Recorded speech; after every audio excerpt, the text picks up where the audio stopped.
Bonjour à tous, bienvenue sur Logos dans Entreprise et Passion avec deux invités aujourd'hui qui nous viennent du département voisin puisqu'ils nous viennent du Cantal. Dominique Sabot, Annick Rouser, bonjour. Bonjour. Bonjour à tous. Vous êtes co-associé au sein d'Uniplanaise. J'avais eu le plaisir de vous accueillir il y a 1 an et demi déjà au moment du rachat de l'entreprise avec un autre de vos associés, Vincent, qui n'est pas à nos côtés aujourd'hui. Alors, j'aimerais que l'on rappelle à nos auditeurs ce qu'est Uniplanaise, dont la marque n'est pas forcément connue, mais dont les produits sont plus que mondialement connus. Yannick. Effectivement, Uniplanaise est une société qui regroupe plusieurs marques historiques du département du Cantal et de l'Auvergne en général, qui sont la marque Mère Lavergne, Frère Lavergne, la marque Le Père Jean, la marque Jules, et qui est représentée historiquement par une fabrication vraiment spécifique qui est le tripou d'Auvergne. Voilà, sous différentes recettes historique, puisque ces marques, pour la plus ancienne, va être bientôt quasi centenaire. Bientôt centenaire. Alors, tripou certes, mais pas que quand même, qui est produit au sein d'Uniplanaise. Complètement, pas que, puisqu'ensuite on va décliner sur plusieurs gammes très diverses, de plats cuisinés, légumes cuisinés, viande sauce légumes.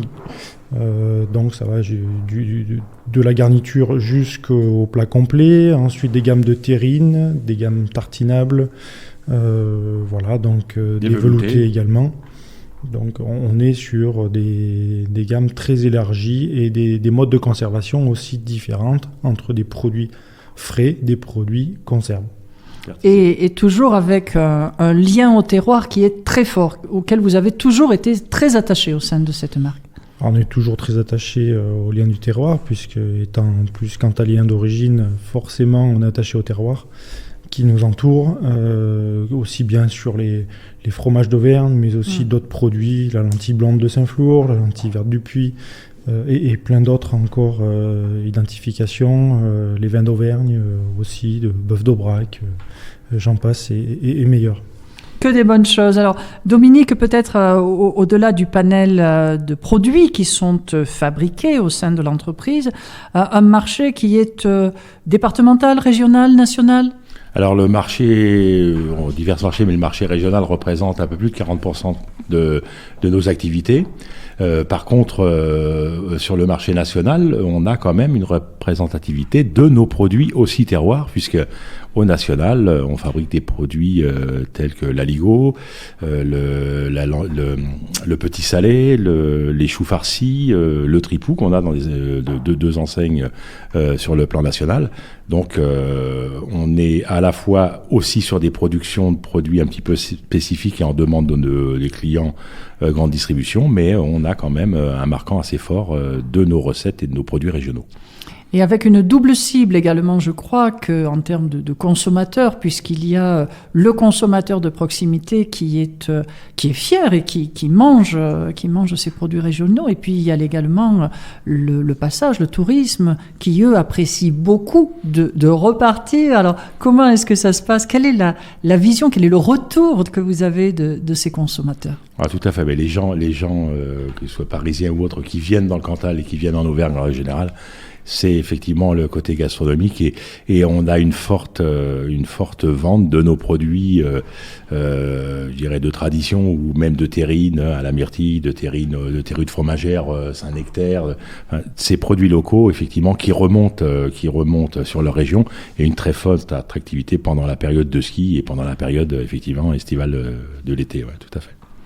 Alors, Yannick, je vous avais reçu, vous veniez juste de signer le rachat de cette entreprise. Rappelez-nous quelle avait été la démarche que vous avez suivie à ce moment-là, et puis surtout ce qui vous avait amené à Troyes à reprendre cette entreprise, et vous l'avez dit, presque centenaire. C'était une continuité qu'on souhaitait voir se poursuivre, puisque moi j'étais en entreprise à l'époque sur ma 19e année, donc j'avais connu diverses reprises, associations, de ces savoir-faire historiques de différentes entreprises du territoire cantalien entre autres et de proximité.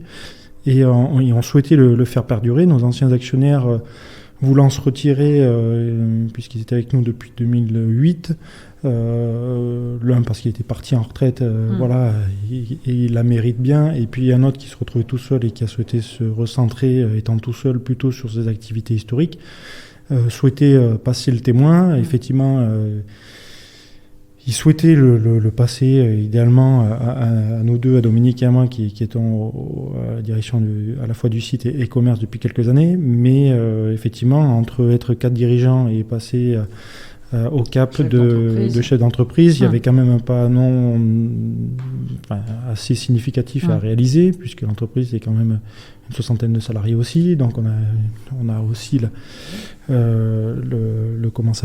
responsabilité, le devoir d'une 60aine de familles, quand même si on avait déjà cette responsabilité-là indirectement, mais c'est quand même, en tant que chef d'entreprise, une responsabilité totale. Effectivement, à un moment donné, on s'est posé la question, soit on intégrait de manière minoritaire avec un troisième intervenant, ou trouver une solution. Et donc c'est avec Vincent, qui n'est pas là aujourd'hui, mais qui est aussi originaire du Cantal et qui est très impliqué sur le Cantal, sur différentes structures et en développement également, pas sur l'alimentaire, mais sur d'autres activités, qui, en se rencontrant, en discutant, ont permis de concrétiser ce passage de témoin et d'assurer cette poursuite d'activité. Et donc pour nous c'était le premier objectif, à la fois pour les équipes, à la fois pour les histoires des différentes structures, les histoires produits, de voir une suite et un futur à cette entité. Et également l'autre objectif, moi étant sur le site, c'est de transformer le site en une extension sur laquelle on est en plein dedans, ça y est, c'est parti depuis déjà 2-3 mois. Donc ça va être c'est le gros sujet de l'année 2023, puisque les murs vont pousser, enfin. Donc ça, c'était vraiment le deuxième objectif qui va permettre de donner une pérennité à cette entreprise et à ses historiques. Voilà. Alors, ce qu'on peut noter de la part de vos cédants, c'est qu'ils avaient énormément à cœur que ça ne soit pas simplement une entreprise purement industrielle, mais vraiment qu'il y ait ce lien qui reste avec le territoire et qu'il n'y ait pas de risque de perdre des emplois.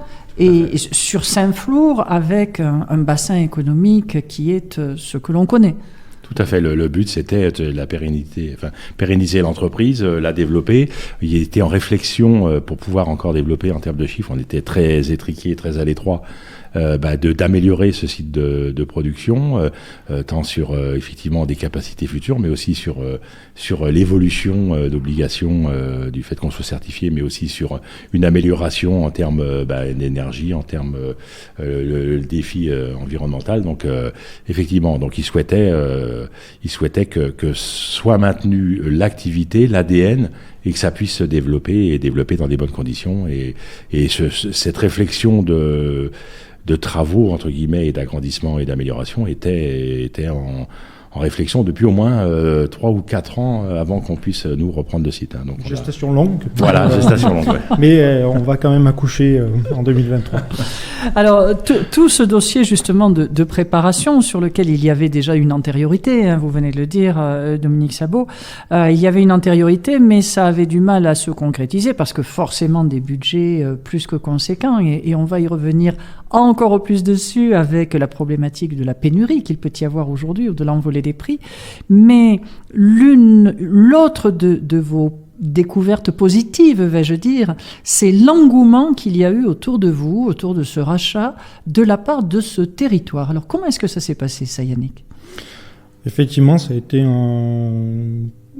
vraiment une surprise, un petit peu pour moi personnellement, mais pas que pour moi, aussi bien Vincent et Dominique, même si Vincent en était un peu plus persuadé, parce qu'il est un peu plus d'historique sur cette partie-là.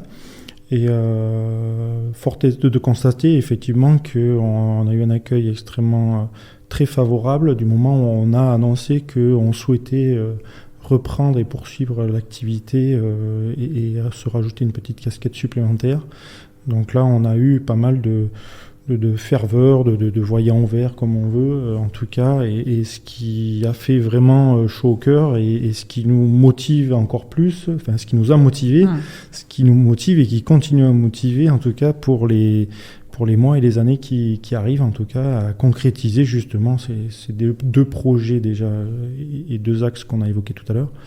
Et voilà, donc ça, effectivement, c'est extrêmement important, et on félicite tout le territoire, cantalien, auvergnat et régional au sens large, et même État aussi de proximité avec la préfecture du Cantal et les échanges qu'on a pu avoir avec les différents intervenants. Voilà, c'est quand même aussi à noter, à féliciter aujourd'hui, c'est évident. Oui, parce que le monde bancaire vous a suivi, mais pas que. Mais le premier acteur, enfin des premiers acteurs, quand même la communauté de communes, qui effectivement de suite, ils étaient un petit peu en peur par rapport aux anciens actionnaires, mais comme là c'est plus des locaux qui sont à la reprise de l'entreprise, effectivement ça a ouvert, et ça a été quand même assez vite dans l'accompagnement de ce projet. Voilà, et tout le monde a compris au travers de l'expression de votre projet, puisque vous avez beaucoup expliqué ce qu'était la vision qui était la vôtre dans le développement de Uniplanaise. Tous les acteurs du territoire ont suivi en étant les uns financeurs, les autres facilitateurs. Alors, et j'ai le sentiment, vu de l'extérieur, sans forcément de dissension à ce moment-là, politique ou visionnaire, mais ça vous a suivi comme un seul homme, me semble-t-il. Oui, globalement, oui, complètement. C'est vraiment à noter. Je le redis, puisque ça a été de concert complètement transversal. Oui, complètement. Et vos collaborateurs, alors, lorsqu'il y a eu ce rachat, puisque vous étiez jusque-là l'un directeur de production, l'autre directeur commercial, et puis tout d'un coup, les collègues le matin avec qui on était sur un pied d'égalité, on devient leur chef. Ça se passe comment dans ce cas-là ? Une continuité également, je pense, voilà. En ce qui concerne, les équipes où je suis le plus proche, effectivement, du commerce, l'administration des ventes et autres, partie un petit peu bureau, je pense que ça les a pas trop surpris, et on a un même accompagnement, un même engouement, quoi. Ça pose pas de souci particulier à ce niveau-là, au contraire, assez satisfait de cette prise de position et cette prise d'engagement. Et puis peut-être aussi une peur qui était la leur au moment, et ça a dû minimiser ou supprimer cette peur. Oui, parce qu'il y avait l'écho quand même depuis 2-3 ans où effectivement l'entreprise était à vendre. Et d'ailleurs, on n'a pas eu nous-mêmes les premières réflexions de la reprise. C'est avec le temps et à regarder, et notamment les conseils et un petit peu le regard de Vincent. Mais dans les premiers temps, on était plus à accompagner, effectivement, comme l'avait dit en début Yannick, à être peut-être un peu minoritaire pour accompagner, mais pas forcément à reprendre, je dirais, la barre directe de cette entreprise. Alors on évoquait, Yannick, Dominique, ce projet qui était le vôtre il y a encore 2 ans, qui s'est concrétisé et qui aujourd'hui trouve un nouvel envol avec l'agrandissement de l'usine. Alors Yannick, je sais qu'on vous a sorti de votre chantier, de votre production pour venir aujourd'hui à l'antenne de Logos, mais où est-ce que vous en êtes maintenant ? En plein chantier. En plein chantier, merci. En plein chantier, Marie-Louise, justement, juste après, je repars avec mes bottes. Non, je plaisante. Effectivement, enfin, on a la concrétisation du travail accompli par les équipes depuis plusieurs années maintenant, de ce vaste chantier qui est pour nous, certes, un agrandissement, mais à la fois, c'est plutôt à la fois un rapatriement, une reconstruction, une rationalisation, on va dire, des flux à l'intérieur du site, sur lequel on avait un petit peu poussé les murs vers l'extérieur au fil des années. Grâce à une augmentation de production aussi. Une augmentation de production, et effectivement, tout à fait. Et ce projet qui était dans les cartons depuis quelques années maintenant, voilà, va aboutir cette année, 2023. Ça y est, la maçonnerie est en cours. Vous voyez que vous êtes dans le chantier. Tout à fait.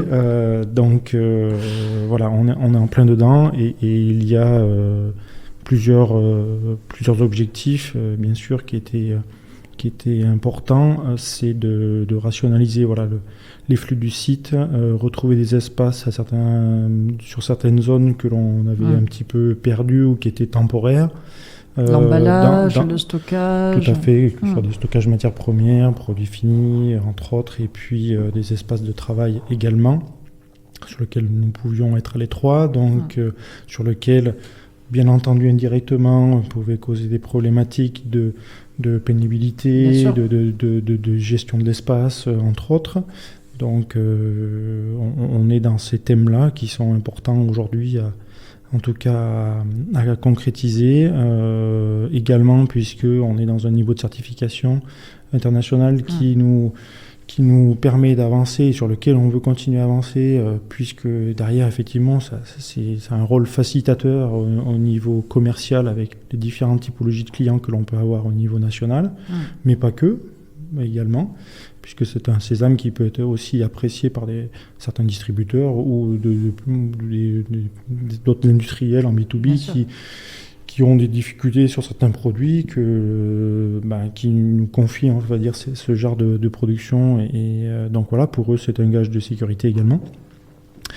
Et aussi, il y a un autre volet qui est encore plus important et sur lequel on aurait effectivement préféré avoir déjà découpé le ruban, Marie-Luce, ensemble, c'est la partie aussi énergétique, puisqu'on est sur des matériels qui ont un petit peu vécu et vu ce qu'il se passe depuis maintenant 12 à 18 mois, effectivement, j'aurais préféré qu'on ait coupé le ruban au mois à février l'année dernière.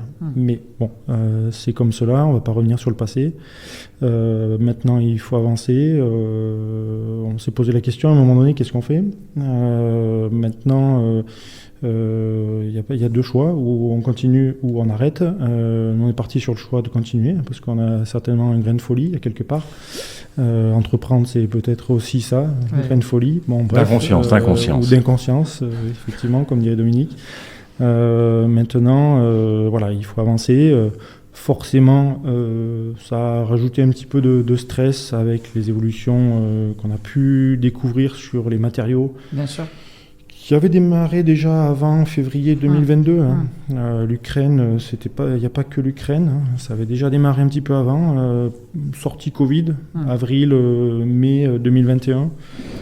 Déjà également sur l'énergie. On commençait à avoir l'énergie qui commençait à bouger très fortement. Qui impactait les prix des matériaux de toute façon. Donc toute la fin 2021, on a déjà eu des premiers impacts. Et l'Ukraine n'a été qu'à nouveau un accélérateur de phénomènes qu'on avait déjà en place et qui malheureusement ont des effets qui sont assez conséquents, voire très conséquents, parce qu'on parle d'évolution sur la construction entre 30 et 40%, ce qui n'est pas rien quand vous partez d'un budget à 6, autour de 6 et vous finissez à 8 ou 8,5. C'est pas tout à fait la même chose. Bien sûr. Effectivement. Donc forcément ça aura des incidences sur on va dire la gestion de ce projet. Mais en tout cas, sans y aller, c'était de toute façon un arrêt à un moment quasi prévu. Voilà, on sait aussi le maîtriser. À nous aussi, bien sûr, à prendre ces éléments-là à bras-le-corps pour aussi les bâtir de manière durable. Et c'est notre volonté. On est là pour travailler sur la durabilité et pas que sur l'opportunité, bien entendu. Vous avez bien compris. Sinon, on ne serait pas forcément peut-être là. Mais notre idée c'est pas de mettre un boulet au pied, au contraire, c'est de ramener de la sérénité et de repasser un cap et d'avoir à nouveau des capacités qui nous permettent d'affronter l'avenir. Voilà, alors, large. Avec une entreprise du coup qui va passer de combien de mètres carrés à combien, et puis un déplacement par bout, j'imagine, parce qu'on ne peut pas arrêter une production comme la vôtre. Alors effectivement, on parle d'une extension de bâtiment principal qui tourne autour de 1900 mètres carrés aujourd'hui, depuis quelques années déjà. Et on parle d'un rapatriement aussi de stockage qu'on a en location, qui sont un peu disséminés. Donc au global, on agrandit, on double un petit peu plus la surface, à peu près 2400 mètres carrés. Donc une grande partie est du rapatriement aussi de stockage extérieur. Donc on parle bien de vraiment une restructuration d'entité de production. Voilà. En intégrant de la marche en avant désormais dans également la production d'arrêter des ruptures de charge et des choses comme ça qui nous pénalisaient un petit peu à certaines périodes de l'année, parfois assez conséquemment. Donc voilà. Et alors Dominique, comment est-ce que justement vos clients perçoivent cette volonté de l'entreprise de se projeter dans l'avenir et d'essayer d'être visionnaire, pas simplement à court terme, mais là on est vraiment sur du moyen-long terme. C'est reparti pour les 100 prochaines années, quoi. On l'espère, oui, tout à fait. On ne verra sûrement pas, bien entendu, mais je pense que c'est assez bien perçu, une entreprise qui est dans l'obligation de toute façon d'investir et d'améliorer toujours, et notamment sur le plan environnemental, et effectivement sur des matériels qui est quand même assez anciens. Après, c'est comme le dit Yannick, ça s'est ajouté à des problématiques, de prix aujourd'hui, de prix matière, mais de prix matériaux, mais aussi l'énergie. Alors je crois que ce qui fait un petit peu l'envolée des prix aujourd'hui, les matières premières rentrent maintenant en deuxième position. C'est plus le côté énergie, alors à la fois l'électricité, le gaz. On a besoin de gaz pour produire, d'électricité pour refroidir, pour réchauffer, enfin pour maintenir les matières premières. Mais on est aussi dans une évolution du coût de transport. Là, je pense que le coût carburant y est aussi. Enfin, on a les emballages qui ont flambé, mais nous on est beaucoup sur des produits verts, soit terrine ou plats cuisinés bocaux, sur de la barquette plastique pour nos plats cuisinés frais ou apertisés.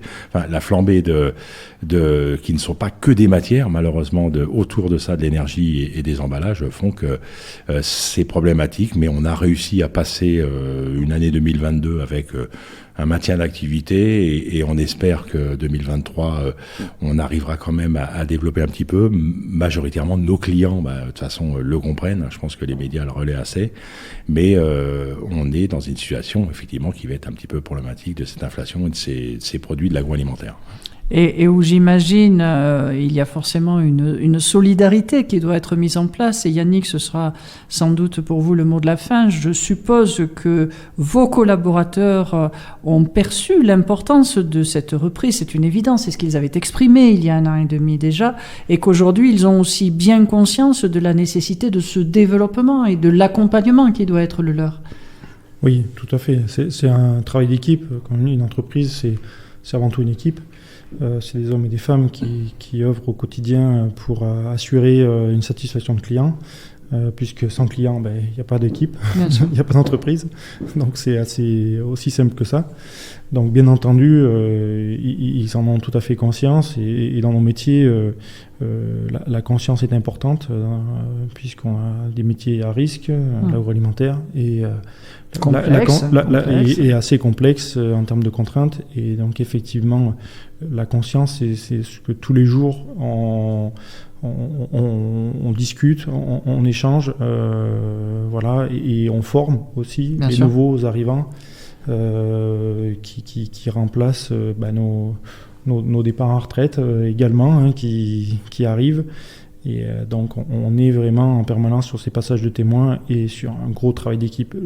Pour moi, c'est complètement fondamental dans une entreprise. C'est comme dans le sport collectif. On a beau être champion du monde individuel, dans une équipe, si on ne sait pas se fondre dans l'équipe, il n'y a pas de victoire.